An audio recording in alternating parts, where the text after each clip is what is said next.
Welcome to Ria's kitchen. Hi అండి, అందరూ ఎలా ఉన్నారు? బాగున్నారా?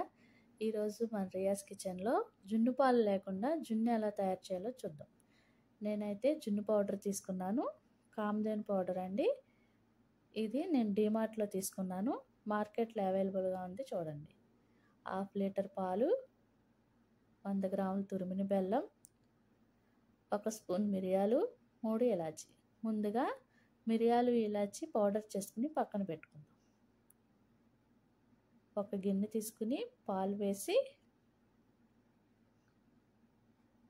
కామధేను పౌడర్ వేసుకుని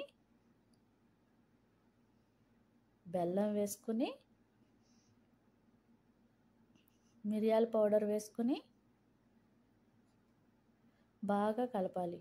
బెల్లం ఉండలు లేకుండా బాగా కలిపి పక్కన పెట్టుకోవాలి. తర్వాత స్టవ్ వెలిగించి మరొక పెద్ద గిన్నె తీసుకుని పెట్టుకోవాలి.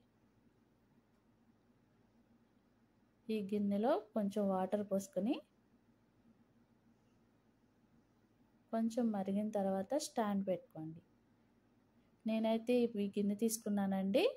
మామూలుగా అయితే ఇడ్లీ కుక్కర్లో కూడా చేసుకోవచ్చు, కుక్కర్లో కూడా వేసుకోవచ్చు.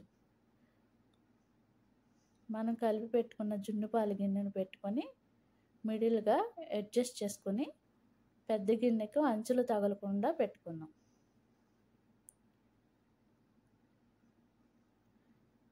ఇలా పెట్టుకున్న తర్వాత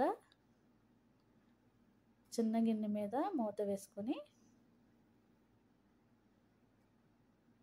అలాగే పెద్ద గిన్నె నుండి కూడా ఆవిరి బయటకు పోకుండా మరొక మూత వేసుకుందాం.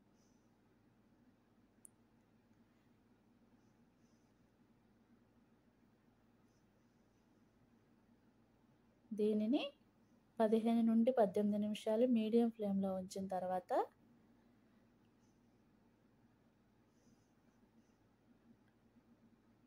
15 నుండి 18 నిమిషాలు అయిపోయిందండి. వావ్, సూపర్, చాలా బాగుందండి. మంచి స్మెల్ వస్తుంది. రండి చూద్దాం ఉడికిందో లేదో. నేను ఒక స్టిక్ తీసుకుని చూసానండి, చాలా బాగా జున్ను ఉడికింది.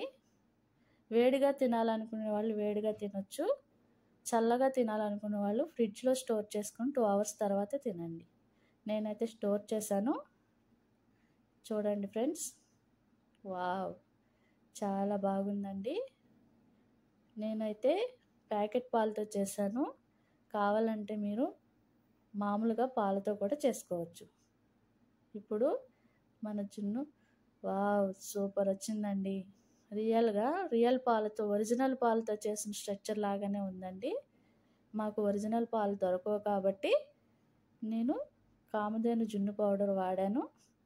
చాలా అంటే చాలా బాగా వచ్చింది. ఒకసారి మీరు కూడా ట్రై చేయండి. ఇప్పుడు టేస్ట్ చేద్దాం.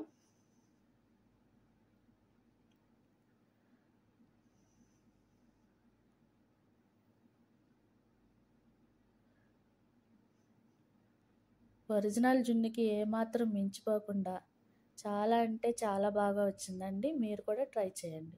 Like, share, subscribe. Thank you for watching.